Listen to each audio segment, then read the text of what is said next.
یہودی حضرت جبریل علیہ السلام کو اپنا دشمن کیوں مانتے ہیں؟ یہودی حضرت جبریل علیہ السلام کو اپنا دشمن اور حضرت میکائیل علیہ السلام کو اپنا دوست مانتے ہیں۔ زیادہ تر لوگوں کو شاید یہ بات نہیں پتا ہوگی۔ آج کے اس ویڈیو میں ہم آپ کو انہی سارے سوالوں کے جواب دینے کی کوشش کریں گے۔ آج ہم آپ کو یہودیوں کے بارے میں کچھ ایسی باتیں بتائیں گے جسے سن کر آپ حیران رہ جائیں گے۔ یہودی کبھی اللہ کی پسندیدہ قوم ہوا کرتی تھی، لیکن گھمنڈ، شرک، بدعت اور ناشکری کی وجہ سے اللہ کی نظر میں یہ ناپسندیدہ قوم بن گئی اور دردناک عذاب سے انہیں دوچار ہونا پڑا۔ یہودی وہ لوگ ہیں جنہیں بنی اسرائیل بھی کہا جاتا ہے۔ ان کا مذہب قریباً 3000 سال پرانا ہے۔ ان کو بنی اسرائیل اس لیے کہا جاتا ہے کہ یہ لوگ حضرت یعقوب علیہ السلام کو ماننے والے لوگ ہیں، اور اسرائیل حضرت یعقوب علیہ السلام کا لقب ہے۔ مسلمانوں سے یہ نفرت اس لیے بھی کرتے ہیں کہ بنی اسرائیل کو سب سے بڑا اور عزت والا مانتے ہیں، یعنی اپنے آپ کو یہودی سب سے اعلیٰ اور افضل مانتے ہیں۔ لیکن یہ اب اچھے سے جان چکے ہیں کہ یہ عزت ان سے اب چھن چکی ہے۔ ان کے مذہب میں دنیا کا کوئی بھی انسان شامل نہیں ہو سکتا۔ ایک یہودی انسان کو بہت ہی سخت شرائط کا پالن کرنا ہوتا ہے۔ ایسا بہت کم دیکھنے میں آیا ہے کہ کسی یہودی نے اپنا مذہب چھوڑا ہو۔ یہ لوگ اپنے مذہب کو لے کر بہت زیادہ سخت ہیں۔ یہ وہی قوم ہے جس پر اللہ نے سب سے زیادہ لعنت بھیجی ہے۔ اس قوم نے حضرت یحییٰ علیہ السلام کا سر قلم کروایا تھا اور حضرت موسیٰ علیہ السلام سے کہا تھا کہ جب تک اللہ کو اپنی آنکھوں سے نہیں دیکھ لیں گے تب تک ایمان نہیں لائیں گے۔ یہ وہ قوم ہے جس کو اللہ نے اپنی کتاب قرآن مجید میں لعنت فرمائی ہے، بلکہ ان کے خود کے صحیفوں میں بھی ان کو لعنت فرمائی گئی ہے۔ ان سب باتوں سے یہ پتہ چلتا ہے کہ یہ قوم شروع سے ہی نافرمان قوم رہی ہے، اور مسلمانوں سے ان کی دشمنی اس لیے بھی ہے ان سے ان کی امامت کا حق چھین کر اللہ نے مسلمانوں کو دے دیا اور یہودیوں پر لعنت بھیجی۔ یہودی حضرت جبرائیل علیہ السلام کو اپنا سب سے بڑا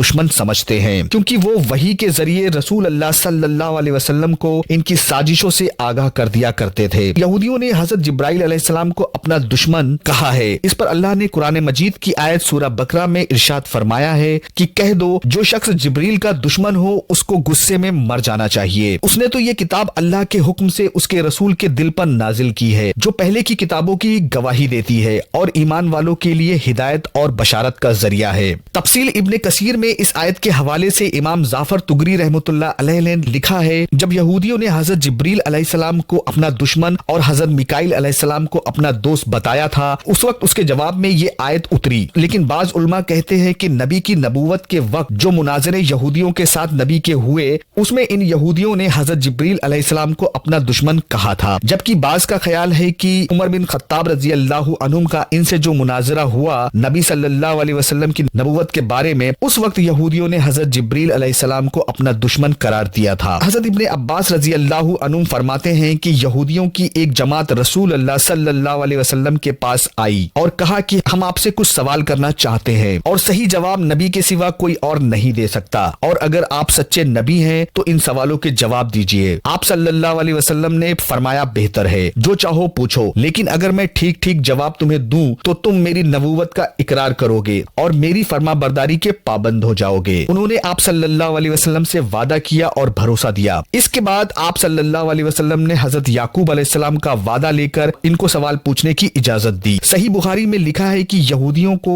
ان کے سب سوالوں کے صحیح جواب مل جانے کے بعد تو آخر میں ان یہودیوں نے پوچھا کہ اچھا یہ بتائیے کہ تورات میں جس نبی کی خبر دی گئی ہے اس کی خاص نشانی کیا ہے اور اس کے پاس کون سا فرشتہ وحی لے کر آتا ہے؟ اس پر آپ صلی اللہ علیہ وسلم نے فرمایا کہ اس کی خاص نشانی یہ ہے کہ اس کی آنکھیں جب سوئی ہوئی ہوتی ہیں تو اس وقت میں اس کا دل جاگ رہا ہوتا ہے۔ اس بات چیت کے بعد آپ صلی اللہ علیہ وسلم نے یہودیوں سے فرمایا، تمہیں اس رب کی قسم جس نے حضرت موسیٰ علیہ السلام کو تورات دی، کیا میں نے تمہیں ٹھیک جواب دیا ہے؟ سب نے قسم کھا کر کہا کہ آپ صلی اللہ علیہ وسلم نے بالکل صحیح جواب دیا۔ پھر یہودیوں نے کہا کہ اب ہمارے آخری سوال کا جواب بھی دے دیجئے، اس پر ہمارا یہ مناظرہ ختم ہو جائے گا۔ آپ صلی اللہ علیہ وسلم نے فرمایا کہ میرے پاس جو فرشتہ آتا ہے وہ جبریل ہے، وہی میرے پاس وحی لے کر آتا ہے اور وہی تمام نبی رسولوں کے پاس اللہ کا پیغام لے کر آتے رہے ہیں۔ پھر نبی صلی اللہ علیہ وسلم نے کہا کہ سچ کہو اور قسم کھا کر کہو کہ کیا یہ میرا جواب صحیح ہے؟ یہودیوں نے قسم کھا کر کہا کہ جواب تو صحیح ہے، لیکن جبریل ہمارا دشمن ہے، وہ سختی اور خون ریزی وغیرہ لے کر آسمان سے آتا ہے، اس لیے نہ ہم اس کی مانیں گے اور نہ ہی ہم آپ کی مانیں گے۔ ہاں اگر آپ صلی اللہ علیہ وسلم کے پاس حضرت میکائیل علیہ السلام وحی لے کر آتے جو کہ رحمت اور بارش پیداوار وغیرہ آسمان سے لے کر آتے ہیں، جو ہمارے دوست ہیں، تو ہم آپ کو ضرور قبول کر لیتے۔ یہودیوں کی کتابوں میں بھی حضرت میکائیل علیہ السلام کے بارے میں لکھا ہے